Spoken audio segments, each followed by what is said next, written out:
Hello, students. Let's start our geography period with a beautiful thought. The capacity to learn is a gift. The ability to learn is a skill. The willingness to learn is a choice. So, let's start our next lesson, tides. Students, let's have a look at the pictures given. Picture A1 and A2 are of the same place. Similarly, picture B1 and B2 are also of the same place. But still, there's some difference. Have you noticed it? Yes. In picture 1A, there is water. In picture 2A, there is no water. Similarly, with picture B1, there is no water, and picture B2, it is filled with water. Now let's have a look at some other pictures. Here also in picture C1 you can see the water, and in picture C2 there is no water at all. We can even see people roaming there. In picture D1 there is water. It is filled with water, and picture D2 is having less water. You will realize that the sea water is sometimes close to the coast, while at other times it is far away from the coast. Now let's see what is it. It is called tides. The movement of the sea water changing after a specific period of time is called tides. It's a natural phenomena. Tides occur daily and regularly. The level of sea water changes after specific period of time. After every 12 hours and 25 minutes, a cycle of high and low tide gets completed. That means if we have high tide now, after 6 hours there will be low tide, and again after next 6 hours there will be high tide. Tides are directly related to the sun, moon, earth, and the gravitational and centrifugal forces that interacted between them. Now, before going through it, let us first understand what is gravitational force and centrifugal force. Gravitational force is a force that attracts any two objects with mass. Mass means weight. You all know that our earth exerts gravitational force on every object on its surface.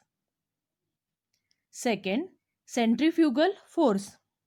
Due to earth's rotation, you all know that earth rotates on its axis. So due to the earth's rotation, the earth gets a type of power or force that works away from the center.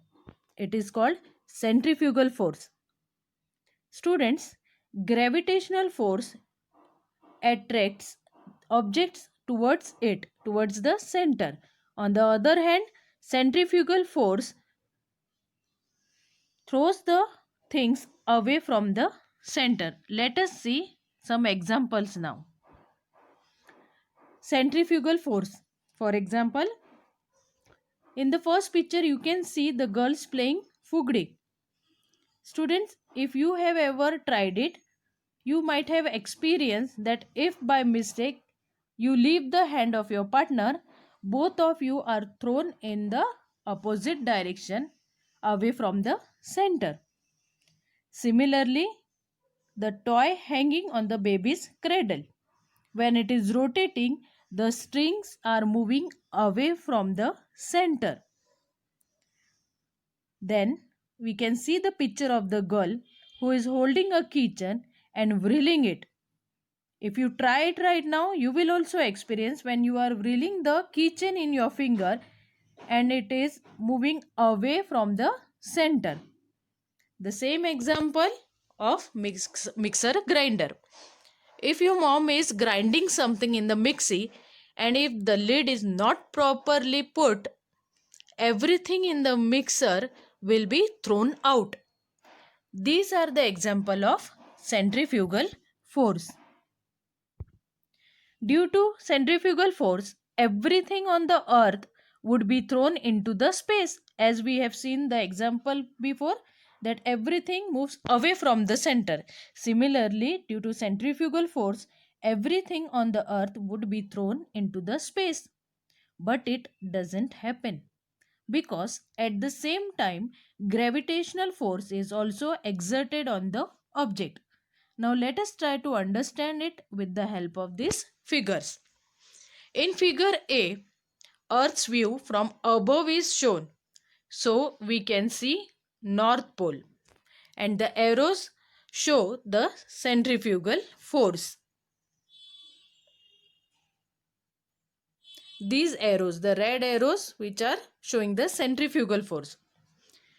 In figure B, North Pole and South Pole of the Earth is seen, and the circular figure, it shows the centrifugal force. Everything is again thrown out. In figure C, M is the mass, G is the gravitational force, C denotes the centrifugal force, and K is the object on the surface. At the same time, gravitational force and centrifugal force are acting on the object. Hence, the object remains steady on the surface of the earth. We have seen the movement of the sea water changing after a specific period of time is called tides. When this movement is high, it is called high tides, and when it is comparatively low or normal, it is called low tides. Factors responsible for the occurrence of the tides: the gravitational pull of the moon and the sun, as well as that of the earth. Second, revolution of the earth around the sun and the indirect revolution of the moon around the sun. Third, centrifugal force generated due to rotation of earth. The moon is closer to earth than the sun. Hence, its gravitational force becomes more effective than that of the sun. Tides occur due to the relative position of the sun, moon, and earth. So, in this figure, we can see sun, moon, and earth. Now, though the sun is very big as compared to moon and earth, the distance matter. As moon is closer to the earth, its gravitation effect more than that of the sun. Hence, the are tides are occurring due to the gravitation of moon as well as sun. Places on earth located at opposite point of the place experiencing high tide or low tide also experiences high or low tide respectively at the same time.